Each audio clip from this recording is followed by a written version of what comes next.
Hello friends, welcome to day trader Telugu and good evening. Sensex 1046 points down అయ్యి 51,496 దగ్గర close అయితే Nifty 332 points down అయ్యి 15,361 దగ్గర క్లోజ్ అయింది. వెరస్ బ్యాంక్ నిఫ్టీ 722 పాయింట్స్ డౌన్ అయ్యి 32,617 దగ్గర క్లోజ్ అయింది. ఇవాళ మార్కెట్స్ ఓపెనింగ్ మంచి గ్యాప్ అప్తోనే అవుతూ అక్కడి నుంచి కొంతవరకు టాప్ సైడ్ మూవ్ అయ్యాయి. అక్కడి నుంచి కంటిన్యూస్గా మార్కెట్స్ ఫాలో అయ్యాయి. ఫస్ట్ ఫెడ్ వాళ్ళు ఏం స్టేట్మెంట్స్ని చేశారో ఆ స్టేట్మెంట్స్ని మనం ఎలా అర్థం చేసుకోవాలి అది మొదట మాట్లాడుకుందాం. సెకండ్, మార్కెట్ ఎందుకని గ్యాప్ అప్ అయ్యి తర్వాత ఇంతలా ఫాలో అయింది అది సెకండ్ మాట్లాడుకుంటూ, మార్కెట్ ఇక్కడి నుంచి ఫర్దర్గా ఫాలో అవుతుంటే రీసెంట్ టైమ్స్లో రిపీటెడ్గా మెన్షన్ చేస్తూ వస్తున్న లెవెల్ 15,670. ఆ లెవెల్ని ఇవాళ స్ట్రాంగ్ క్యాండిల్స్తో బ్రేక్ చేస్తూ ఇవాళ సిగ్నిఫికెంట్ వాల్యూమ్స్తో మార్కెట్ ఇవాళ డౌన్ సైడ్కి ఇలా మూవ్ అయింది. కాబట్టి బిలో 15,670 ఇంకే ఇతర లెవెల్స్ నేను ఇంపార్టెంట్ సపోర్ట్గా ఆన్ పొజిషనల్ బేసిస్ గమనిస్తున్నాను. అండ్ ఫర్ ఇన్వెస్ట్మెంట్ బేసిస్ మనం ఎలాంటి థీమ్తో మార్కెట్ని అప్రోచ్ అవ్వాల్సి ఉంటుంది ఇవన్నీ స్టెప్ బై స్టెప్ ఎక్స్ప్లెయిన్ చేస్తాను. ఫస్ట్ ఫెడ్ గురించి మాట్లాడుకోవాలి. ఫెడ్ రిలేటెడ్గా మీరు ఇమేజెస్ని గమనించడానికి చూస్తే మల్టిపుల్ అప్డేట్స్ కనిపిస్తాయి మీకు ఫెడరల్ రిజర్వ్ దగ్గర నుంచి. అందులో నుంచి నేను కేవలం ఇంపార్టెంట్ పాయింట్స్ని మెన్షన్ చేస్తున్నాను. ప్రెజెంట్ ఫెడ్ వాళ్ళు 75 బేసిస్ పాయింట్స్ రేట్ హైక్ని అయితే తీసుకున్నారు. ఇది మీకు మల్టిపుల్ టైమ్స్ మెన్షన్ చేస్తూ వచ్చాను. 75 బేసిస్ పాయింట్ హైక్ ఉంటుందని మార్కెట్లో ఆల్రెడీ ఎక్స్పెక్టేషన్ ఉంది. ఆల్రెడీ ఎక్స్పెక్టేషన్ ఉంటూ ఉండడం అండ్ దానికి తగ్గట్టే ఫెడ్ వాళ్ళ డెసిషన్ తీసుకోవడంతో ప్రీవియస్గా 75 బేసిస్ పాయింట్స్ని మార్కెట్ నెగిటివ్గా చూసింది. కాబట్టి మీన్స్ ఆల్రెడీ ప్రీ పొజిషనింగ్ నెగిటివ్గానే ఉంది. కాబట్టి పొజిషన్స్ అన్ని బేరిష్గానే ఉన్నాయి. కాబట్టి అనుకున్నట్లే ఫెడ్ వాళ్ళ అప్డేట్ చేసేసరికి ఎవరెవరైతే బేరిష్గా పొజిషన్స్ని తీసుకున్నారో ఆ షార్ట్ పొజిషన్స్ని క్రియేట్ చేసుకున్న వాళ్ళు చేసిన ప్రాఫిట్ బుకింగ్తో స్టార్టింగ్ గ్యాప్ అప్ అండ్ ఆ గ్యాప్ అప్ నుంచి కూడా మార్కెట్ కొంతవరకు అప్ సైడ్కి అయితే మూవ్ అయింది. బట్ అలా మూవ్ అయ్యాక గ్యాప్ అప్ అయ్యాక మీరు గమనిస్తే నిన్నటి ట్రేడింగ్ సెషన్ ఎక్కడైతే మనకి నిఫ్టీ రెసిస్టెన్స్ని ఫేస్ చేసిందో ఆ సేమ్ లెవెల్ దగ్గర నుంచి rejection and even bank Nifty కూడా అలా గ్యాప్ అప్ అవుతూ అప్ సైడ్కి మూవ్ అవుతున్నప్పుడు కూడా ఇంపార్టెంట్ లెవెల్స్ దగ్గర నుంచి రిజెక్ట్ అవుతూ ఆఫ్టర్ షార్ట్ కవరింగ్ ఈ లెవెల్స్లో మనకి ఫ్రెష్ సెల్లింగ్ యాక్టివిటీ మార్కెట్లో ఎంటర్ అయినట్లు కనిపిస్తుంది. ఓకే, ఫెడ్ వాళ్ళు సర్ప్రైజింగ్ ఏదైనా కామెంట్ చేశారా దాని కారణంగా మార్కెట్ డౌన్ అయిందంటే అలా ఏం కాదు. బికాస్ అలానే అయింటే అంత నెగిటివ్ సర్ప్రైజ్ అయింటే యూఎస్ మార్కెట్స్ నైట్ రెడ్లో క్లోజ్ అవుతూ ఇండియన్ ఈక్విటీ మార్కెట్స్ కూడా నెగిటివ్లోనే ఓపెన్ అయి ఉండాలి. కానీ యూఎస్ ఫెడ్ వాళ్ళు చేసిన కామెంట్స్ అన్ని కూడా ఇన్ లైన్ విత్ ఎక్స్పెక్టేషన్సే. మార్కెట్ ఆల్రెడీ ఎక్స్పెక్ట్ చేస్తున్నది. వాళ్ళు చెప్తున్నది 75 బేసిస్ పాయింట్స్ ప్రెజెంట్ పెంచుతున్నాం, నెక్స్ట్ జూలైలో 75 పెంచాలని కాదు, 50 ఆర్ 75 మీన్స్ మినిమం 50 ఉంటుంది, మాక్సిమం 75 ఉంటుంది. ఇన్ బిట్వీన్ ఈ రెండింటిలో ఏదో ఒక డెసిషన్ తీసుకుంటామనేలా ఫెడ్ వాళ్ళు అప్డేట్ చేస్తూ ఉండడం ఆల్రెడీ మార్కెట్లో ఉన్న ఎక్స్పెక్టేషన్స్కి అనుగుణంగానే ఉంది. 75 బేసిస్ పాయింట్స్ ఎందుకంత సీరియస్ టాపిక్ అయిందంటే నవంబర్ 1994 అప్పుడు తీసుకున్నారు ఈ 75 బేసిస్ హైక్ అనేది. దాని తర్వాత ఎప్పుడూ కూడా తీసుకోలేదు. ఆల్మోస్ట్ 28 ఇయర్స్ తర్వాత 75 బేసిస్ పాయింట్ హైక్ అనేది నెగిటివ్. కాబట్టి ఎప్పుడైతే 75 బేసిస్ పాయింట్స్ హైక్ అని ప్రీవియస్ టైమ్స్లోనే మనకు అప్డేట్ వచ్చిందో ఆ టైమ్స్లోనే మార్కెట్ దాన్ని ఫ్యాక్టర్ చేస్తూ గ్లోబల్గా ఉన్న అన్ని స్టాక్ మార్కెట్స్ రిలేటెడ్గా కూడా ఆ టైమ్స్లోనే కరెక్షన్. సో అలా మార్కెట్ ప్రిపేర్డ్గా ఉంది కాబట్టి ఈవెన్ ఈ 75 బేసిస్ పాయింట్ హైక్ అంటున్న గ్యాప్ అప్ ఓపెనింగ్ అయితే కనిపించింది. ఆ ఈవెంట్ని బేస్ చేసుకొని పొజిషన్స్ని బిల్డ్ చేసిన వాళ్ళు బుక్ చేసుకుంటున్న ప్రాఫిట్స్ ఇక్కడితో ఎండ్ అయ్యి ఇక ఈవెంట్ ఒక ఇంపాక్ట్ కంప్లీట్ అయినట్లు. కాబట్టి ఫర్దర్గా మార్కెట్ ఒక ఓవరాల్ ట్రెండ్ బేసిస్లో మార్కెట్లో fresh cell of on higher levels, important resistance levels దగ్గర నుంచి ఇవాళ మార్కెట్ కరెక్ట్ అవడం అయితే స్టార్ట్ అయింది. మనం రీసెంట్గా మాట్లాడుకుంటున్న ఇంపార్టెంట్ లెవెల్ 15,670. ఇది ఒక ఇంపార్టెంట్ జోన్ బికాస్ March 8 అక్కడే సపోర్ట్ తీసుకొని 18,000 వరకు కూడా నిఫ్టీలో ర్యాలీ కనిపించింది. అగైన్ ఇంకొకసారి అక్కడ సపోర్ట్ తీసుకుంటూ 16,800 వరకు కూడా నిఫ్టీలో ర్యాలీ కనిపించింది. అగైన్ ఈ recent times June 13, June 14 and even June 15 కూడా ఆ లెవెల్ని మార్కెట్ రెస్పెక్ట్ చేస్తూనే వచ్చింది. కానీ ప్రీవియస్ టైమ్స్లో లా కాకుండా ఈసారి క్లియర్గా ఆ లెవెల్ని బ్రేక్ చేస్తూ మార్కెట్ డౌన్ సైడ్కి వెళ్తూ ఉండడం మనం బేరిష్గానే తీసుకోవాల్సి వస్తుంది. ఒక ఇక్కడి నుంచి మార్కెట్ ఫాలో అవుతుంటే నెక్స్ట్ ఏ ఇంపార్టెంట్ లెవెల్ దగ్గర మార్కెట్కి మనం సపోర్ట్ని ఫైండ్ అవుట్ చేయొచ్చు అని గమనిస్తే 2021 మార్చ్ అలాగే ఏప్రిల్ ఏ జోన్లో అయితే మార్కెట్ కొంత కన్సాలిడేట్ అవుతూ యావరేజ్ ప్రైస్ ఎక్కడ ఎక్కువగా ట్రేడ్ అయిందో ఆ జోన్ దగ్గర మనం ఇంపార్టెన్స్ ఇచ్చే ప్రయత్నం చేయొచ్చు. అలా చూస్తే 14,420 అరౌండ్ మనకి ఒక ఇంపార్టెంట్ సపోర్ట్ అయితే కనిపిస్తుంది. ఆన్ ట్రేడింగ్ బేసిస్ ఇంకొన్ని ఇంపార్టెంట్ సపోర్ట్స్ అండ్ రెసిస్టెన్స్లు అయితే కనిపిస్తుంటాయి. కానీ ఆన్ పొజిషనల్ బేసిస్ ఇప్పుడుంటున్న ఇంపార్టెంట్ లెవెల్ బ్రేక్ అయి డౌన్ సైడ్కి ఫాలో అవుతుంటే 14,400 అనేది ప్రీవియస్ గున్న ప్రైస్ యాక్షన్ బట్టి important support zone. Based upon price action Nifty 15,670 above లెవెల్స్కి వచ్చి క్లోజ్ అయితే తప్పించి మార్కెట్ని నియర్ టైంలో పాజిటివ్గా తీసుకోవాలనుకోవట్లేదు. స్టాక్స్ రిలేటెడ్గా ఎటువంటి అప్రోచ్ని ఫాలో అవ్వాలి. నేను మీకు రీసెంట్ టైమ్స్లో చెప్తున్నట్లు ఏదైనా ఒక పర్టికులర్ స్టాక్ ఒక ఇంపార్టెంట్ లెవెల్ దగ్గరకు వస్తున్నట్లయితే నేను బై చేయడానికి ప్రయత్నిస్తాను. అలా ఐఆర్సిటీసీ రిలేటెడ్గా రీసెంట్గా 550 లెవెల్ని మెన్షన్ చేశాను. అండ్ 2-3 డేస్ బ్యాక్ ప్రాజ్ రిలేటెడ్గా కూడా మాట్లాడుకున్నాం. ఎల్లో కలర్లో డైలీ టైం ఫ్రేమ్లో ఇంపార్టెంట్ సపోర్ట్ కనిపిస్తుంది. ఆ లెవెల్స్ దగ్గరికి వస్తున్నప్పుడు ఫర్దర్గా యాడ్ చేసుకోవడానికి ప్రయత్నిస్తానని అండ్ అక్కడి నుంచి బ్రేక్ అవుతుంటే ఏ లెవెల్స్ దగ్గర యాడ్ చేస్తానని కూడా మెన్షన్ చేశాను. మార్కెట్ ఫాలో అయినప్పుడు ప్రతి స్టాక్ ఫాలో అవ్వాలని లేదు. కొన్ని ఇంపార్టెంట్ సపోర్ట్ దగ్గరకు వస్తున్నప్పుడు ప్రైస్ యాక్షన్ స్ట్రాంగ్గా ఉంటుంది కాబట్టి అవి పాజిటివ్లో కూడా ఉంటూ ఉండొచ్చు. చాలా ఇంపార్టెంట్ లెవెల్స్ దగ్గరికి వస్తున్నప్పుడు నేను పర్టికులర్లీ యాడ్ చేసుకున్న స్టాక్స్ అండ్ యాడ్ చేసుకోవాల్సిన స్టాక్స్ రిలేటెడ్గా ఇంపార్టెంట్ సపోర్ట్స్ దగ్గరికి వస్తున్నప్పుడు కొంత పోర్షన్లో ఆ స్టాక్స్లో ఎంట్రీని తీసుకునేందుకైతే ప్లాన్ చేస్తున్నాను. లేదు మార్కెట్ పర్టికులర్లీ ఈ లెవెల్ వరకు ఫాలో అవుతుంది, 14,000, 12,000, 10,000 ఇక్కడ వరకు ఫాలో అవుతుంది, నేను ఆ లెవెల్స్లోనే యాడ్ చేసుకుంటాను అనుకుంటే ఓకే. లేదంటే ఏ పర్టికులర్ స్టాక్ రిలేటెడ్గా అయినా ఒక ఇంపార్టెంట్ జోన్ డైలీ టైం ఫ్రేమ్లోకి రండి, జూమ్ అవుట్ చేయండి, ప్రీవియస్గా ఎక్కడ ఇంపార్టెంట్ సపోర్ట్ తీసుకుందో గమనించండి, ఆ లెవెల్స్ని నోట్ చేసి ఉంచండి. లేదంటే మీరు కామెంట్ సెక్షన్లో అడిగిన స్టాక్స్ని కూడా నేను నోట్ చేసి ఉంచాను. మోస్ట్లీ ఆ స్టాక్స్ అన్నింటిని కూడా యాడ్ చేశాను కాబట్టి అప్కమింగ్ టైమ్స్లో అవి ఇంపార్టెంట్ సపోర్ట్స్ దగ్గరికి వస్తున్నప్పుడు నేను మీకు మెన్షన్ చేసే ప్రయత్నం అయితే చేస్తాను. ఇలా నేను స్టాక్స్ రిలేటెడ్గా ఎగ్జిస్టింగ్గా తీసుకున్న పొజిషన్స్ కానీ కొత్తగా తీసుకోవాల్సిన పొజిషన్స్కి ఇంపార్టెంట్ లెవెల్ బేస్డ్గా ఫర్దర్ పొజిషన్స్ని యాడ్ చేయడానికి అయితే ప్రయత్నిస్తున్నాను. అండ్ వాటిల్లో కూడా నేను మీకు ప్రీవియస్గా మల్టిపుల్ టైమ్స్ చెప్పినట్టు recent quarterly numbers on seasonality basis కాకుండా లైక్ ఏదో గ్లోబల్గా జరిగింది కాబట్టి వీటికి మార్జిన్స్ ప్రాఫిటబిలిటీ పెరిగిందని కాకుండా వేటికైతే మంచి మార్జిన్స్ అండ్ ప్రాఫిటబిలిటీ కనిపించిందో ఆ పర్టికులర్ కంపెనీస్కే ఎక్కువ ప్రియారిటీ ఇవ్వడానికి కూడా ప్రయత్నిస్తున్నాను. ఇది నేను ఈ ఫాలో అవుతున్నది. ఫ్రెండ్స్, మేము పెడుతున్న ఎఫర్ట్స్ మీకు వాల్యుబుల్గా అనిపిస్తుంటే వీడియోని తప్పకుండా లైక్ చేయండి. ఫస్ట్ ఏవియేషన్ స్టాక్స్ గురించి మాట్లాడుకోవాలి. స్పైస్ జెట్ అలాగే ఇండిగో. ఈ ఫ్లైట్స్ని రన్ చేయడానికి కావాల్సిన కాస్ట్ ఉంటుంది కదా, ఆపరేషనల్ కాస్ట్ ఉంటుంది కదా, అందులో 40% దగ్గరగా ఏటీఎఫ్ ఫ్యూయల్కే అవుతుంది. ATF means aviation turbine fuel. ఈ ఫ్లైట్స్ రన్ కావడానికి కావాల్సిన ఫ్యూయల్. ఎందుకు మాట్లాడుతున్నానంటే అగైన్ ఏటీఎఫ్ ఫ్యూయల్ ప్రైజులు పెరిగాయి. 16.3% ఏటీఎఫ్ ప్రైజులను అయితే పెంచారు.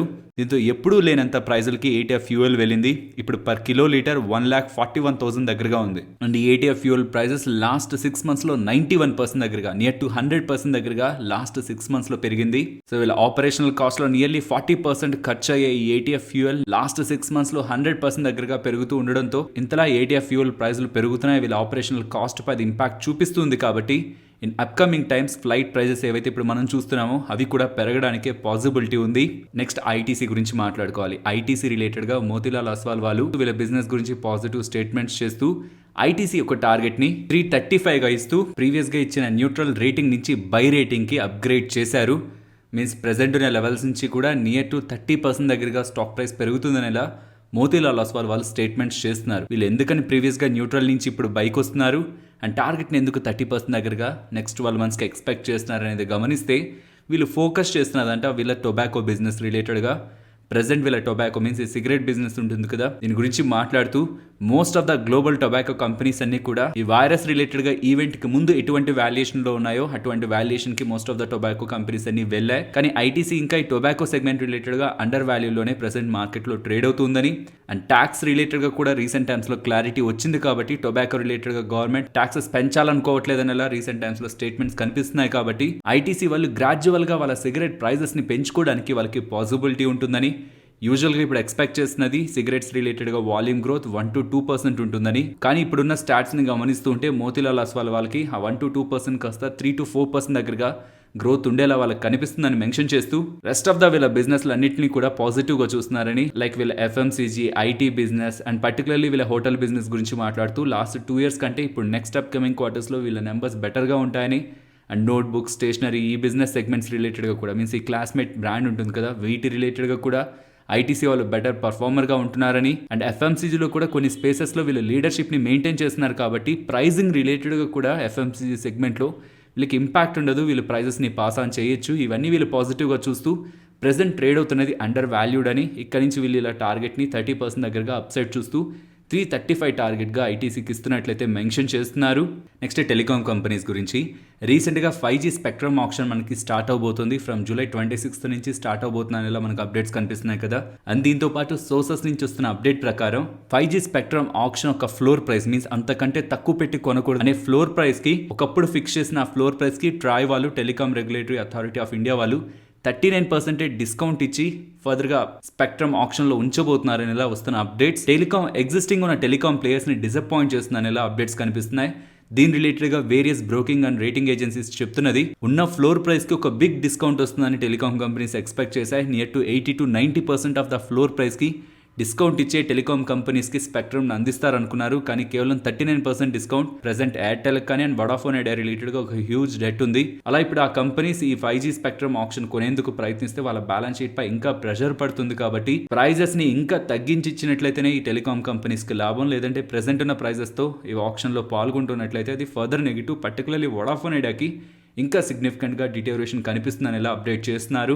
ఇక్కడ వాళ్ళు చెప్తున్నది టెలికాం కంపెనీస్ అన్ని కలిసి 1 to 1.1 lakh crore దగ్గరగా ఈ ఆప్షన్స్ కి స్పెండ్ చేయాల్సి ఉంటుందని. దీంతో వీళ్ళందరూ రిలేటెడ్ గా ఉన్న present debt levels 5.7 lakh crore దగ్గరగా మార్చ్ ఎండింగ్ 2023 నాటికి ఉంటాయని ఎలా కూడా వాళ్ళు ఎస్టిమేట్స్ అయితే చేస్తున్నారు.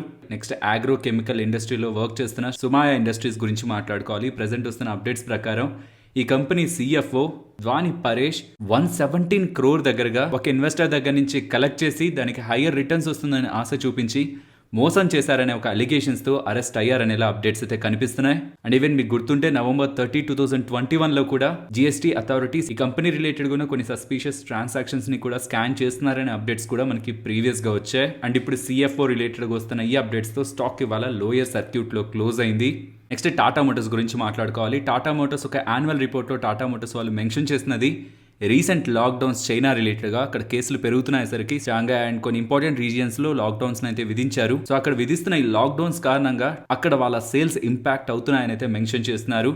అలా లాక్డౌన్స్ విధిస్తుండడం కారణంగా కొన్ని డీలర్షిప్స్ క్లోజ్ అయ్యాయని, టెంపరీగా క్లోజ్ అయ్యాయని.